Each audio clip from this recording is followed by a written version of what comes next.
صلی علی سیدنا و مولانا محمد وعلی آلہ و صحبہ وبارک وسلم علیہ اجمعین۔ محتشم سامعین، ابن ماجہ کے حدیث میں آتا ہے نبی پاک صلی اللہ علیہ وسلم تشریف فرما ہے، ایک شیخ صاحب کی خدمت میں حاضر ہو کر عرض کرتا ہے، یا رسول اللہ صلی اللہ علیہ وسلم، مجھے مختصر جملوں میں کسی چیز کی تعلیم ارشاد فرمائے، ویسی چیز جو مجھے بڑا نفع دے۔ نبی پاک صلی اللہ علیہ وسلم نے 3 باتیں سکھائی، 3 باتوں کا حکم دیا۔ آقا فرماتے ہیں سب سے پہلا یہ کیا کر کہ جب نماز میں کھڑا ہوتا ہے تو پھر یہ سمجھا کر کہ بس یہی میری آخری نماز۔ ظہر میں کھڑا ہے تو سمجھ کے آخری ہے، عصر میں کھڑا ہے تو سمجھ آخری عصر ہے۔ یہ نہیں فرمایا کہ ظہر میں کھڑا ہے تو یہ نیت کیا کر میں نے عصر بھی پڑھنی ہے، مغرب بھی پڑھنی ہے، عشاء بھی پڑھنی ہے، یہ حکم نہیں دیا، بلکہ فرمایا کہ ظہر کو سمجھ آخری ہے، عصر کا وقت نہیں ملے گا، عصر کا موقع نہیں ملے گا۔ اگر یہ تصور قائم ہو جائے تو پھر کیا ہوتا ہے، بندے کی نماز جو ہے اس حکم کے مطابق بن جاتی ہے جو قرآن میں رب نے عطا کی، جو رب نے کامیاب لوگوں کا خاصہ اور خوبی بیان کی ہے نا۔ سورہ مومنون کے اندر اللہ کہتا ہے قد افلح المؤمنون الذین هم فی صلاتهم خاشعون، اے لوگوں کامیاب ہونے والے وہ لوگ ہیں جو نماز پڑھتے ہیں تو پھر دنیا سے بے رغبت ہو جاتے، دنیا سے لا تعلق ہو جاتے ہیں، پھر ان کا تعلق رب سے جڑ جاتا ہے، ان کی توجہ ساری کی ساری اللہ کی طرف ہو جاتی ہے۔ یا اللہ ایسے نمازیوں کے لیے تو نے انعام کیا رکھا ہے؟ اللہ فرماتا ہے ان کو میں دونوں جہان کی کامیابی عطا کرتا ہوں۔ تو آقا فرماتے ہیں کہ جب آخری نماز سمجھے گا تو پھر دنیا داری تیرے ذہن سے نکل جائے گی، دنیا داری تیرے دل سے نکل جائے گی، پھر تیری توجہ رب کی طرف ہوگی، تیرا تعلق رب سے قائم ہوگا اور یہ نماز تجھے کامیابی کی طرف لے جائے۔ فرمایا نماز میں کھڑا ہوتا ہے تو آخری سمجھ کر پڑھا کر۔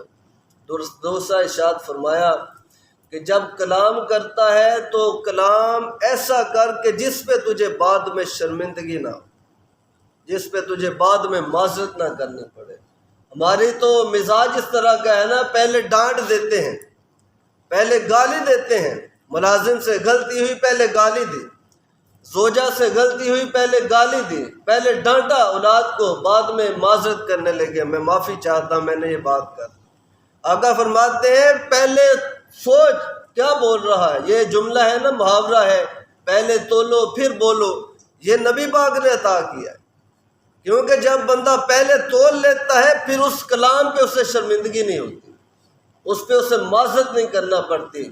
تو تصور یہ دیا کہ بھئی یہ نہ ہو کہ پہلے اپنے جملے سے سامنے والے کا دل چیر دے، بعد میں کہہ رہا ہو جناب معافی چاہتا ہوں، پہلے اس کی عزت کو اچھال دے، بعد میں کہہ رہا ہو جناب معافی چاہتا ہوں۔ آقا نے فرمایا کہ ایسا جملہ بول کہ جس پہ بعد میں نہ تجھے شرمندگی ہو نہ سامنے والا شرمسار ہو، جس پہ نہ تجھے معذرت کرنی پڑے اور نہ ہی سامنے والے کی عزت غیر محفوظ ہو۔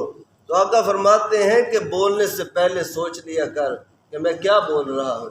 تیسری بات آپ نے ارشاد فرمایا کہ جو لوگوں کے پاس ہے اس سے بے نیاز ہو جا، جو تجھے دائیں بائیں آگے پیچھے محلے میں گاؤں میں امیر لوگ نظر آتے ہیں، ان کی پراپرٹی تجھے نظر آتی ہے، فرمایا اس سے بے نیاز ہو جا، ان کا جو بینک بیلنس ہے اس سے بے نیاز ہو جا۔ یہ نہ سوچ میرا فلاں رشتہ دار بڑا امیر ہے میری مدد کرے گا، میرا فلاں دوست بڑا امیر ہے میری مدد کرے گا، فرمایا ان چیزوں سے بے نیاز ہو جا۔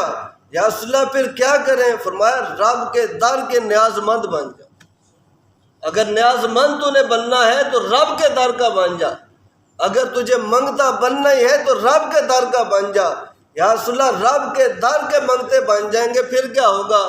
فرمایا کہ پھر تجھے وہاں سے رزق دے گا جہاں سے تیرا تصور بھی نہیں ہوگا، پھر تیرے معاملے بنانے میں وہاں سے اسباب پیدا کرے گا کہ تیری سوچ بھی نہیں ہوگی۔ جب اس کے در کا منگتا بن جائے گا، گدھا بن جائے گا، پھر وہ تجھے کسی کے در پہ جانے بھی نہیں دے گا۔ تو فرمایا کہ لوگوں کے پاس جو ہے اس سے بے نیاز ہو جا، وہ اپنے ذہن سے تصور نکال دے کہ فلاں دے گا فلاں دے گا، بلکہ ایک ہی تصور ہونا چاہیے، مجھے میرا رب دے گا۔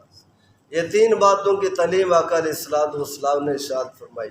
اللہ کریم کے بارگاہ میں عرض کرتے ہیں کہ اللہ تعالیٰ ہمیں بھی نبی رحمت صلی اللہ علیہ وسلم کی ان تینوں تعلیمات کو اپنانے کی سعادت نصیب۔